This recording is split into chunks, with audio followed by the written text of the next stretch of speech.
Bienvenidos una vez más a 15 minutos de español. 15 minutos de español producido por Excelsior TV con el respaldo de la Fundación San Marcos y el apoyo de RTV San Marcos. Siempre las gracias. Y por supuesto ahora con los auspicios de la Academia Peruana de la Lengua, Asociación Cultural Valle Colorete, la zona del escribidor.com. Y me imagino que poco a poco irán sumándose una serie de amigos a este proyecto que nos tiene muy entusiasmados. El día de hoy, para continuar con esta serie de conversaciones, queremos tocar un tema interesante, importante, yo diría trascendente. Hemos hablado de arte, hemos hablado de cine, hemos hablado de literatura, hemos hablado de poesía, pero nos faltaba hablar de un detalle fundamental. Todo esto que estamos haciendo se constituye en la historia de nuestro presente. Y ese es el tema. ¿Qué pasa con la historia? Además, perdónenme, pero nos andan contando, entre comillas, muchas historias. Y algunas nos dan fe de lo que pasó y algunas, la verdad es que despiertan cierta suspicacia porque algo hay que no nos cuece. De pronto la historia empieza a estar en cuestionamiento porque parece que la historia, según dicen algunos, la cuentan quienes ganaron. O sea que la historia puede ser de alguna manera una forma de ficción, de literatura. ¿Será verdad? ¿Qué tan importante es la historia para el desarrollo de la sociedad? Conocer nuestro pasado. ¿Trascendente? ¿En verdad? ¿Por qué la gente últimamente parece desconocer una serie de hechos, entre comillas, históricos?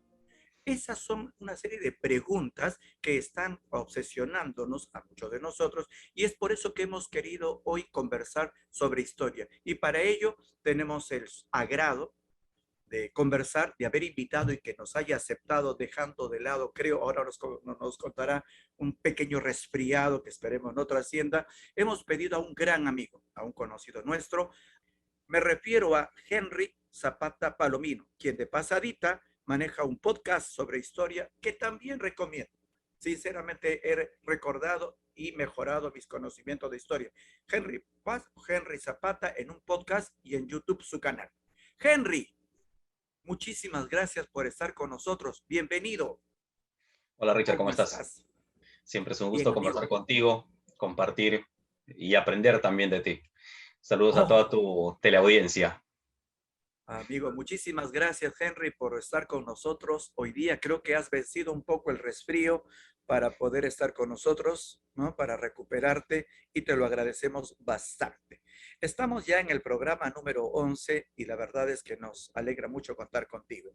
Henry, arrancamos por una pregunta. Acabo de hacer un preámbulo, me escuchaste acerca de una serie de Claro, claro. detalles sobre la historia. Tengo una primera pregunta.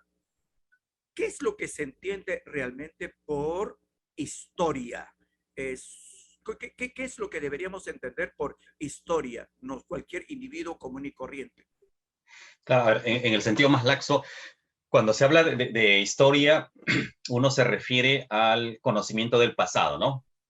Uh -huh, uh Hay -huh. una historia personal, es mi historia de vida, hay una historia familiar, hay una historia matrimonial, hay una historia local, hay historias institucionales, pero siempre es la mirada al pasado. El detalle está en que particularmente el Perú y en general en América Latina, la historia formal se ha construido de manera unilineal, ¿no? Como señalabas tú en la introducción, bajo una mirada cuasi positivista que va marcándose cronológicamente y entonces hemos entendido que la historia es eso, ¿no? El estudio del pasado en forma ordenada y secuencial de los eventos más importantes que han ocurrido en un determinado espacio para comprender el pasado, entender nuestro presente y proyectarnos al futuro. Entonces ya con eso ya matamos a la gente, ¿no? Pero en realidad la historia es el conocimiento del pasado. Y conocer no es tener información del pasado. Ahí la primera diferencia que debemos manejar. Y escuchaba atento tu introducción, me ha gustado, me ha gustado, me la voy a llevar. Conocer el pasado no implica solo tener información del pasado. Y ahí venimos dando vueltas ya hace varias décadas. En el Perú particularmente, tenemos información del pasado, pero no terminamos conociendo ese pasado. No terminamos interpretándolo, analizándolo, comparándolo, contrastándolo para sacar lecciones. Y yo creo que ahí está el meollo de este asunto de qué es la historia en el Perú, ¿no? Porque siempre a los profesores de historia nos preguntan eso, ¿no? Oye, ya pues, ya hablas de historia, pero ¿qué es la historia, no? Y podríamos quedarnos con esa línea, que es el conocimiento del pasado. Dime, ¿tú crees que, a ver, lo que te entiendo es cierto, bueno, todos hemos llevado nuestro curso de historia y nos hemos acostumbrado a la linealidad, ¿no? Año tanto, mes tanto, pasó tanto y luego llegamos a tal estadio, a tal época, la edad de bronce, la edad de los metales, y nos hemos acostumbrado a la linealidad. Y tienes razón, en la historia también, imperio incaico en el pasado y después fuimos evolucionando. Tiene razón. Yo he escuchado que eso es un tipo, una manera de entender la historia. Es decir, yo cojo un modelo para interpretar la historia y nos acusan de que tenemos en general una idea europea, occidental de interpretar la historia que no se puede aplicar a todas las realidades y que ahí está la razón por la cual nosotros, los latinoamericanos y los peruanos, como que tenemos una idea distorsionada de nuestro pasado, una comprensión no muy clara de lo que somos porque no entendemos bien nuestro pasado. ¿Por ahí voy bien? Claro, mira, en el Perú hay muy buena literatura histórica, no solo desde la mirada de las ciencias sociales, sino desde la experiencia personal. Hay muy buena literatura histórica que se podría trasladar a las aulas, a las clases, para que hagamos un trabajo particular del conocimiento del pasado, a partir de las experiencias personales, de los testimonios, de los relatos que hay sobre determinadas situaciones. Pero en una mirada formal que tenemos dentro de nuestro país, siempre estamos buscando las fuentes convencionales, las fuentes formales, y necesitamos romper eso. Sí, entonces vamos sacando de aquí algunas conclusiones. El que tengamos los jóvenes, las personas, tengamos, no digo antipatía, pero una poca inclinación a la historia, a averiguar su historia, es porque precisamente, igual que la literatura, arrancamos mal el proceso de formación. Porque en literatura, te diré, perdóname, pasa eso, ¿no? A los jovencitos, a los muy chicos, empezamos a darle, entre comillas, buena literatura y de entrado les queremos hacer ver, qué sé yo, al gran Miguel de Cervantes Saavedra, Quijote de la Tal Mancha, cual, Pedro Calderón de la Barca, y francamente los chicos con esa, apenas puedan, se independizan de la lectura literaria. Me está pareciendo, por lo que tú me dices, que está pasando lo mismo. La tal historia, cual. ahora te lo voy a preguntar de nuevo, es importante, dentro de un rato te lo voy a preguntar, pero ahora, ¿por qué es que los jóvenes no asumen la historia? Por lo que tú me dices, empezamos con un problema. No hay un proceso de acercamiento de las personas a su historia. Correcto, por lo menos un acercamiento correcto. En efecto, o sea, lo que hacemos, por eso te hablaba inclusive de esta literatura histórica, ¿no? Porque los acercamos mal, los aproximamos mal a las fuentes. Y cuando digo mal, es porque, por ejemplo, queremos que lean un fragmento de Basadre cuando los chicos todavía no estén preparados. Así que te voy a marcar otra línea más. No sé en qué líos te voy a meter. Pero acá hay otro lío, mira. Nuestra historia convencional, formal, no solo tiene este problema, sino que además queremos que los pequeños, que los menores, aprendan cosas que no son de su proximidad. Les hablamos de la historia del Perú, de escenarios que ellos ni siquiera han visto, que desconocen y queremos que lo entiendan. Me explico. A un niño de Puno le habla sobre la historia de los gobernantes del Perú que han vivido en Lima y les hablas, por ejemplo, del ingreso de Nicolás de Piérola por la región de Cocharcas, ¿qué sabrán ellos de Cocharcas? ¿Dónde queda? Cuando podríamos partir, porque si me interesa que comprendan, que conozcan, que son ejercicios mentales, yo podría partir de la historia personal, de la historia familiar, de la historia local. ¿Cuánto sabes tú, por ejemplo, de la historia de la región Ica? O dentro de Ica, de Chincha. Y dentro de Chincha, de Carmen Alto. ¿Y un chinchano sabrá? Yo me cuestiono. O sea, queremos que entiendan la historia de un país cuando no terminan de entender siquiera su propia historia. Y ahí Correcto. viene el problema. Una disrupción y una fractura dentro de la forma de enseñar historia que está validada. Eso es lo más triste, que está validada.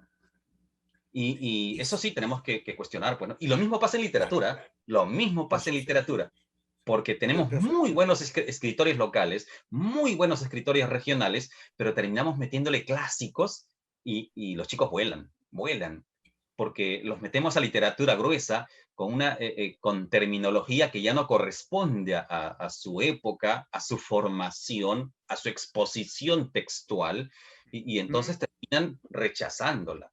Pero si primero los motiváramos y ya motivados, empiezan a generar su automotivación a leer, yo te aseguro que por curiosidad van a llegar, porque ellos siempre dicen, ¿por qué me hablan de los clásicos? Y podríamos partir de la negación, no me leas esto todavía, ¿por qué no quiere que lea? No es, todavía no leas, dile eso a un muchacho para que veas lo que consigues, pero lo que queremos es que lean. Pero me señala una preocupación, por supuesto no la vamos a resolver en una pequeña conversación como la que estamos llevando, pero es una preocupación porque he conversado contigo muchas veces y llegamos a algo en nosotros, tenemos una serie de problemas presentes, de hecho los tenemos, ese no es el tema de este programa, pero tenemos, pero no No, solamente un problema sería político, otro programa. no terminamos nunca, pero no es un problema solo presente, económico, político, es realmente una escasez de comprensión de nuestra realidad. Es decir, En como tú efecto. dices en tu programa, conocer nuestro pasado, conocerlo, es una forma de no repetir nuestros errores. Pero resulta que, así como la gente parece divorciada de la literatura, no quiere leer, porque seguramente lo traumaron. Y pues, estoy planteando una hipótesis, pero pasa lo mismo con la historia y me preocupa. Es decir, la gente tiene una idea equivocada de su historia, de lo que es una polémica enorme sobre lo que significa ser peruano, sobre lo que es su historia, y por eso vienen las muchas interpretaciones y errores. Entonces tú me estás diciendo que arrancamos con un problema, presentamos mal la historia y el peruano no tiene una idea clara de su historia, en el mejor sentido, en el Claro, sentido más edificante. en efecto, porque en esta mirada positivista lo que estamos haciendo es construir una historia única, oficial, formal, unilineal, ¿ya? Y aquí te voy a meter dos cuñas más, me vas a odiar. Uno, atentando contra las historias locales y regionales por una razón, porque esto tiene una explicación, ¿ya? Y de repente, suena medio paranoico lo que te voy a decir, pero mira, si no se hace esto, si no se trabaja esa historia unilineal que te señalo, el riesgo de mover historias locales y regionales es que Perú desaparezca como un estado, porque se empoderarían local y regionalmente y en algún momento, en la defensa de su identidad, algunas regiones podrían pedir su autonomía, que no estaría mal, porque lo que estamos buscando es que la condición humana mejore, que la ciudadanía en donde se promueva sea la mejor. Entonces, ¿por qué empecinarnos en tener un país, en mantener una... Es como que mi esposa y yo queremos tener a nuestros hijos y pese a que tenemos problemas, no nos vamos a divorciar, no nos vamos a separar, y obligamos a los hijos a que estén con nosotros. Es más o menos eso, ¿no? Es llevarlo a nivel de país. Estamos forzando las cosas, pero acá hay algo más. No ¿Cierto? solo las estamos forzando a ese nivel, sino que estamos escondiendo lo demás. La historia del Perú la miramos con los ojos cual carrera de caballos, unidireccional. Sí. No miramos a los costados, no miramos lo que pasa en la región. Y después nos quejamos, ¿no? ¿Por qué vino fulano y por qué sutano? Porque hay toda una movida regional, pues. Pero no miramos, no estudiamos la realidad de Argentina, de Chile, de Colombia, de Venezuela, y después nos quejamos. mira más allá, ni siquiera miramos la realidad global. Nos estamos preocupando por el alza del dólar, por ejemplo, pero no entendemos que hay toda una coyuntura global que está afectando. Entonces, estamos tan desconectados de la realidad que creemos que nosotros somos el universo. Y ahí Claro, viene otra vez, ¿no? El problema de la enseñanza otra vez. claro, tienes razón. Yo agrego, decía un par de programas con algunos amigos en la parte literaria que somos una nación con 48 lenguas, lo que equivale, decía yo, a 48 culturas Sí, que sí, de lo vi pronto tienen, espectacular, ¿ah? que, Sí. que tienen, que claro, pero que tienen que llamarse Perú. Oye, con mucho cariño, a mí, yo digo Perú y mi corazón vibra a pesar de todos los disgustos que pueda darme, pero realmente estoy creyendo en ello, tratando de entender que somos una sola realidad y no lo somos. Somos varias culturas que tratan de convivir, como tú dices bien, dentro de un concepto de ciudadanía, de convivencia, de respeto. Y eso no se está dando por lo que tú me señalas. Estamos Claro, y entendiendo mal nuestra historia. tu panelista en aquella oportunidad mostraba eso, ¿no? Más allá de lo que él decía, su sola presencia ya nos dice que estamos haciendo algo mal, porque nos estamos comunicando en un idioma que no es para todos los peruanos. Nos estamos comunicando a partir de costumbres estereotipadas que no representan a todos los peruanos, porque mira, yo te hago un ejercicio. Te pido que cierres los ojos y que pienses en un costeño. Piensa en un serrano y piensa en un amazónico. Y te aseguro que al costeño le pusiste pantalón camisa, al serrano le pusiste poncho y sombrero, y al selvático le quitaste la ropa. Arquetipos. Así es. Y en esta charla que tú tenías, se sentía eso, ¿no? Que había una necesidad por transmitir, pero cuando la transmisión es a partir de tu propia cultura, es mucho más rica.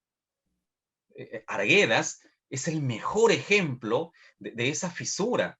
A Arguedas le costaba comunicarse en un idioma porque había crecido en otra cultura. Y al final Arguedas terminó en ese conflicto justamente porque no terminó de entenderse.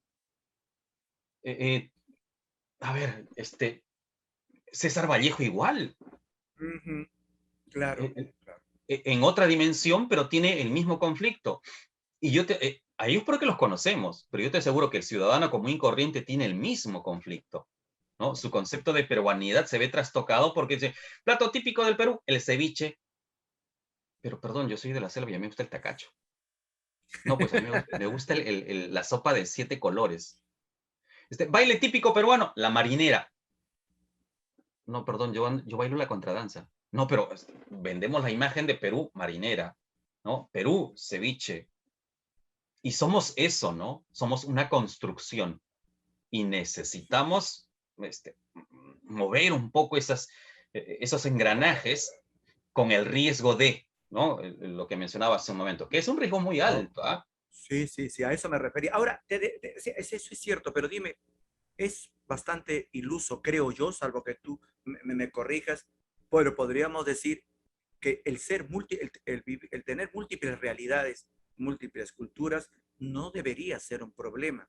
Para Debería ser nada. un reconocimiento y podríamos ser una nación o por lo menos una sociedad, una sociedad con múltiples culturas y autorrespetarnos y crecer en conjunto. Eso es posible en tanto entendamos, como tú dijiste al comienzo, correctamente lo que somos, nuestra historia Mira, o los elementos que formaron.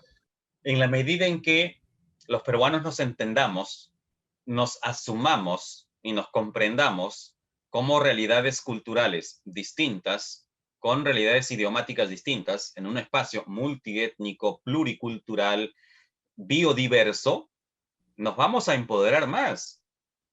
Pero en el otro escenario, en la medida en que busquemos la unilinealidad, la unidireccionalidad histórica, vamos a entrar en conflicto. Porque, por eso, por ejemplo, no terminamos de entender lo que pasa en Conga, no terminamos de entender lo que pasa en Tía María, porque no son nuestras realidades, no nos interesa. O en todo caso, miramos desde nuestra perspectiva lo que pasa allá y no terminamos de entender al otro. En cambio, si pudiéramos construir esta historia a partir de estas multietnicidades, de estas múltiples culturas, yo te aseguro que este país tendría una riqueza, pero potente, y podríamos crecer en esa diversidad, afirmarnos en esa diversidad y proyectarnos en esa diversidad. Para mezclar literatura con historia. Dime, la historia a veces, el problema no es que de pronto, como yo tengo datos, eh, documentos con los cuales construyo con documentación la historia, pero esos espacios que no encuentra documentación son la interpretación del historiador. Dime, hablando de términos literarios, ¿no hay un poco de ficcionalidad, aunque sea pequeña, un pecadillo personal en la interpretación de quien hace la historia, de tal manera que nos muestra los hechos, pero desde su particular punto de vista casi literario? ¿O estoy Me, exagerando?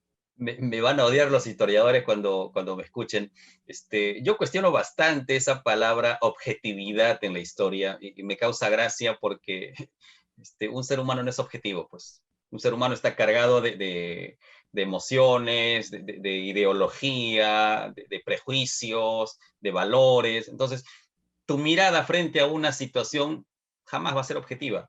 Y un historiador es eso. El historiador tiene fuentes y lo que hace es discriminar las fuentes para presentar una situación. Ya, lo concreto es que José Gabriel Condorcanqui Noguera Tupac Amaru II, cacique de Pampamarca, Surimán y Tungazuca, se rebeló en el Cusco en 1780. Y ese es el dato. Pero la forma como tú abordas ese dato es tu interpretación. Y vas a encontrar miradas jugando con derechas y izquierdas, ¿ya? Vas a encontrar miradas muy a la derecha, al centro, al medio centro, muy a la izquierda, porque son miradas. Y Qué la bárbaro. interpretación es eso. Entonces, ¿qué pasa? Cuando se construye la historia, se toma una parte de esas fuentes. Entonces, quien está arriba tomando decisiones es quien decide qué fuentes vamos a utilizar para presentar los hechos históricos. De ahí que terminen renegando con Velasco Alvarado, de ahí que están renegando ahorita con Pedro Castillo, porque básicamente es eso, es la mirada que le damos a los eventos, a las situaciones que van ocurriendo. Y en Grande, literatura es eso, ¿no? La literatura es oh, eso, es una mirada de la realidad. Por eso yo no sí, sí, descarto utilizar, por ejemplo, un texto literario cuando quiero hablar de un determinado tema, porque enriquece, pero a un historiador eso le duele. Porque dice, no, esta no tiene la validez de las ciencias sociales. Mentira, ¿quién dice eso? No, pero oh, ahí viene pues el estigma que hay sobre la literatura y la claro. capacidad de apertura de las ciencias sociales para permitir que a través de la literatura también se interprete Sí, y sí. se conozca el pasado. Yo, amigo, te agrego aquí para terminar esta parte, para terminar, porque te agrego que justo le decía, yo hace unos meses he estado en mi ciclo, te conté, en mi ciclo de novelas históricas, ¿no? Y comencé leyéndome, qué sé yo, El clan del oso cavernario de la época del Yo me he ido leyendo una serie de hechos históricos y le decía a mis alumnos hace un poco la conclusión, que hace 5.000 años seguimos dándole vuelta a una serie de acontecimientos y volvimos a tropezar, como diría, creo que frivolizando mi conversación, volvemos a tropezar con la misma piedra. Es decir, parece que no aprendemos, volvemos otra vez a cometer los mismos errores pasados. Y te escucho a ti en tu programa y yo digo, tienes razón, pero no aprendemos. Sí, justo leí un meme hace unos días a propósito de la memeleatura que hay ahora en las redes sociales, ¿no? Porque es una forma de leer también, ¿ah? Es una forma de mirar lo que está Sí, ocurriendo. de acuerdo contigo. Son lecturas. Decía, ¿no? Quien no conoce su pasado está condenado a repetirla. Y uno de los seguidores del que posteó eso le respondía, y quien conoce su pasado está condenado a sufrir por culpa de los que no la conocen.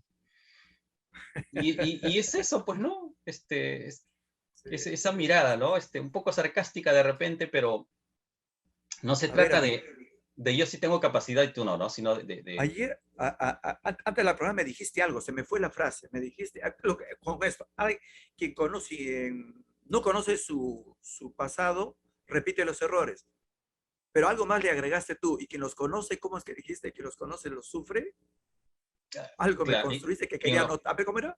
quien los conoce sufre con aquellos que lo desconocen, porque o sea, de hecho nos duele, ¿no? Nos duele que hayan comentarios de determinado tipo por falta de madurez, pero es eso básicamente. No es que tú y yo pensemos distinto porque queremos, es por la formación que hemos tenido. Es por la exposición a las fuentes y a las evidencias que hemos tenido. Es eso, ¿no? Henry, muchísimas gracias por tu presencia, muchísimas gracias por tus palabras, por tu orientación y te felicito por toda la actividad constante que yo no sé cómo te alcanza el tiempo para todo que tienes con relación a la cultura. Por favor, Richard, adelante es un con la gusto actuar contigo literatura, siempre. adelante con la historia, adelante con tus posts. Un abrazo, Henry. Muchísimas gracias. Y como dices tú, conocer nuestra historia es Conocer nuestra historia nos ayuda a no repetir los errores del pasado. por favor, que así sea. Un Que gusto. así sea. Señoras y queridos amigos, este ha sido un programa más de Excelsior, 15 minutos de español. No se olviden, gracias a la Fundación San Marcos, gracias a RTV, gracias a la Academia Peruana de la Lengua, a Valle Colorete, a la zona del escribidor, y gracias a todos ustedes por acompañarnos. Muchísimas gracias. Hasta luego.